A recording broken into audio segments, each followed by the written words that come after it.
What's going on, guys? Hex here, and I'm coming at you with another gameplay commentary. This one is going to be about Titanfall and the new Titanfall that's been just announced. We will learn more on E3. But besides that, let's talk about Titanfall and what Titanfall 2 needs to succeed. Going back to March 11, 2014 is when Titanfall 1 was announced, and which was an Xbox exclusive.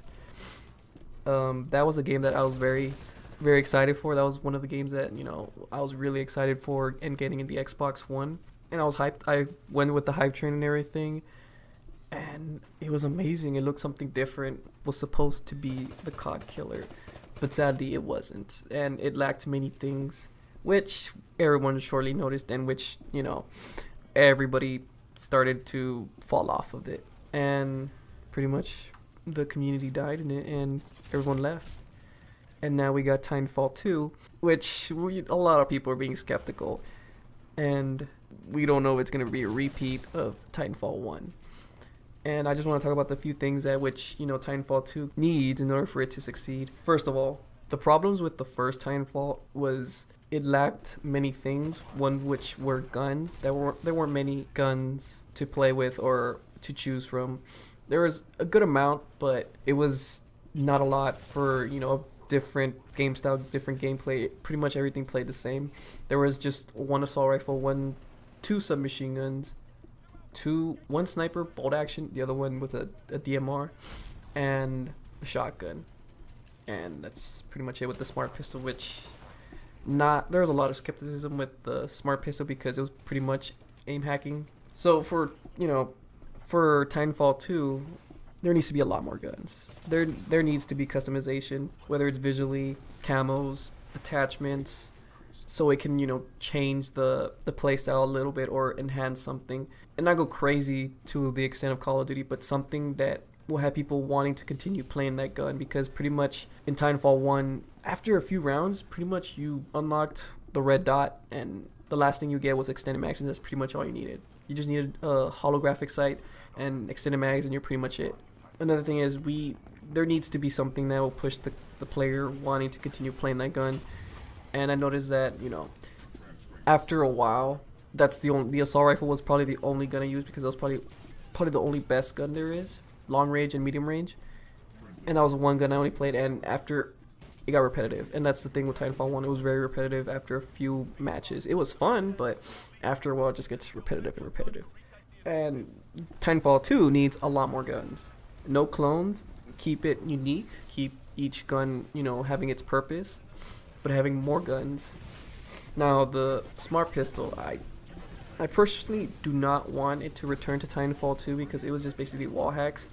And most of the time, if a person knew how to use the smart pistol, guarantee that person was going to be top of the leaderboards, because most of the people who were the ones that used the smart pistol were just jumping around aiming, and pretty much you get killed over and over and over, and sometimes you run across cover, but since the smart pistol curves and all that crap, you're still gonna get shot. So I just hope that the smart pistol won't return, but it's most likely a staple in the Titanfall, and the developers loved the smart pistol.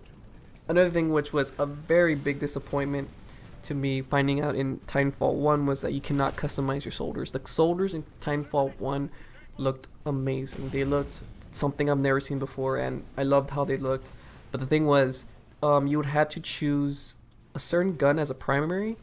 Choosing a different gun, whether it's let's say it's the assault rifle, switching it to a shotgun will change the appearance of your soldier. And I didn't really like that, because I liked how the helmets looked, and if there was a way to customize your characters, that'd be great.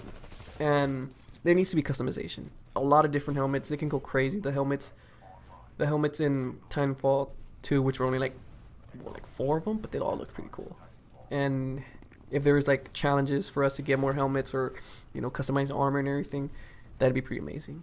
Another thing is, for the soldiers, for customization, there shouldn't be crazy camos on it. Just keep it basic, because the IMC versus the militia, they all had a certain camo, which the IMC was white and the militia was like a greenish brown. There's no need for camos or anything. Maybe patterns or something, but keep it true to its colors, and we can tell the difference between who's in what team. So keeping it white, just customize the armor, but keep the camo the same. It's pretty much the best way and most enjoyable, because that's the thing I like Titanfall. It was very simple, but it wasn't crazy, and it should keep it that way. Just add more stuff to it.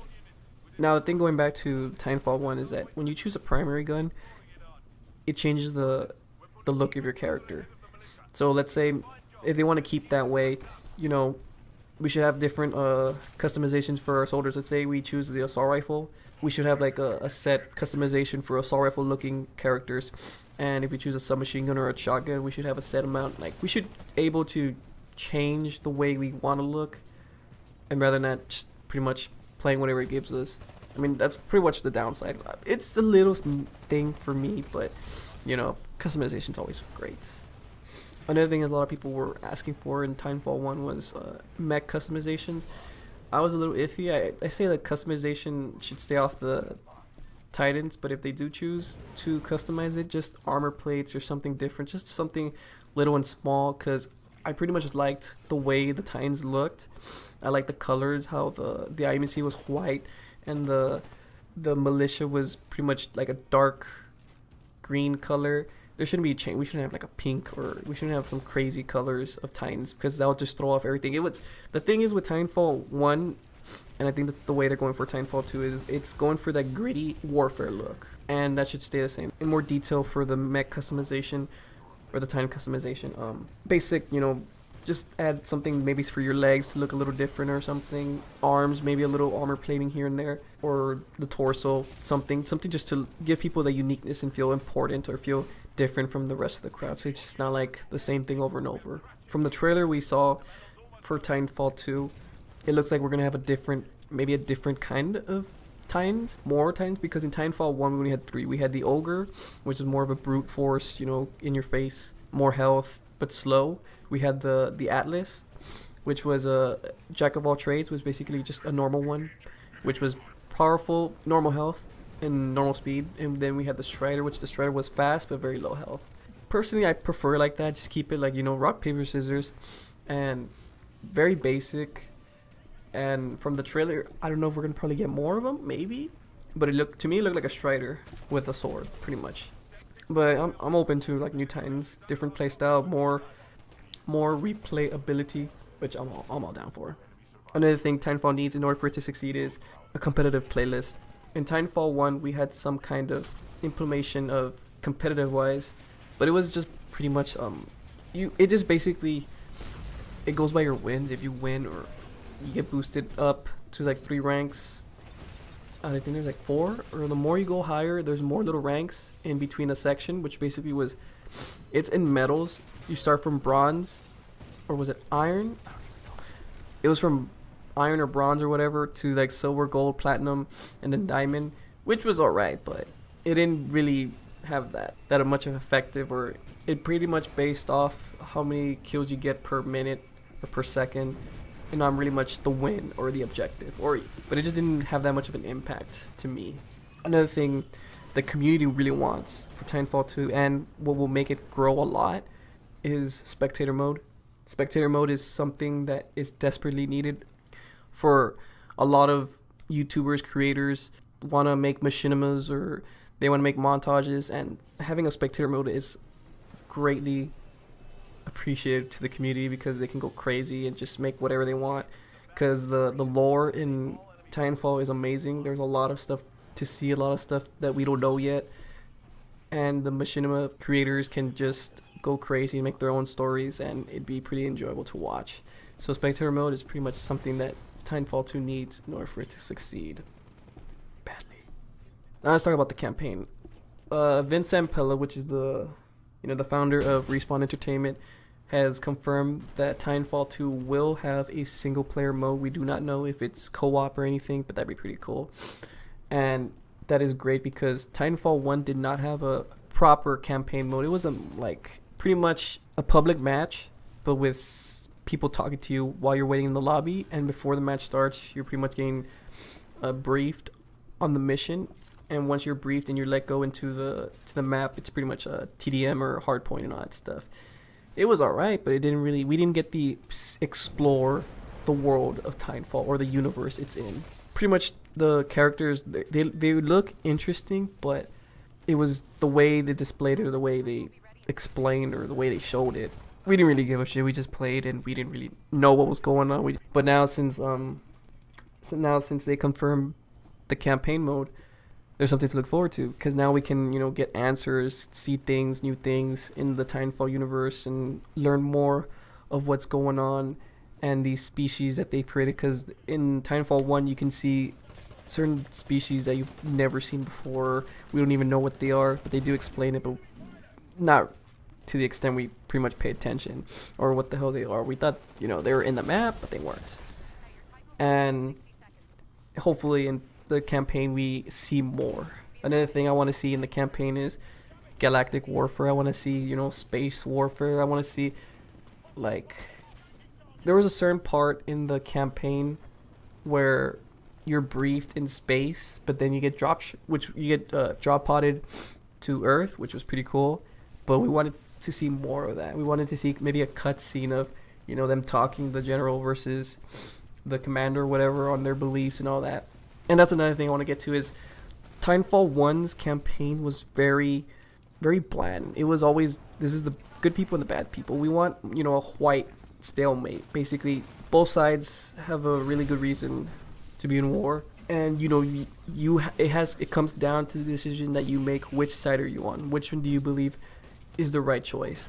But yet both, there's no good and bad. It's pretty much one may be more brutal than the other, but both have a good reason for humanity. One of the reasons why I believe Titanfall can succeed is because the people who are behind it. The people who are behind it at Respawn Entertainment, which was found by Jason West and Vincent Pella. If you don't know who those two are the people, or basically the founding fathers of Call of Duty. They're the ones who created COD 4. They're the ones who created MW2. Those two are recognized as, some of the best Call of Duty FPS games in the genre. And you get these people from the ones that most people go for Call of Duty news. They're basically not lying, but I guess they don't know, or they haven't done the research, is that the people who are in Infinity Ward are not the ones who made COD 4 and Modern Warfare 2. The people who did make those games left Infinity Ward, or most of them left Infinity Ward, but the lead directors left Infinity Ward after the fallout with Activision and the lawsuits and everything. They left to make Respawn Entertainment, and Respawn Entertainment is now making Titanfall. And I have high hopes because they know what they're doing. They're not letting any big corporate business take over their creativity or their freedom. And that takes a lot of balls for some people to do that. And that's why, I hear them say that, they're having high hopes for the next Call of Duty, because they're the ones that made Modern Warfare 2 and COD 4, and they didn't. And I don't know why they're telling you that. Maybe they're trying to sell you it, but they're not. That's just something I wanted to put out there, which is proven, that these two people did make the ones that we look up to. These people are the ones that made Call of Duty to what it is. And the people in Infinity Ward, I guess, they don't know what they're doing, and they're taking the credit of the people who were there before them. And I think they should come out and say something, because they're taking the credit of something they didn't do, or they weren't there. Half of the people in Infinity Ward left after the fallout with Activision, and that's just something I wanted to put out there, that the people that are making Ghost, or that made Ghost, and the ones that are making that new space warfare are not the ones that made MW2 and COD 4.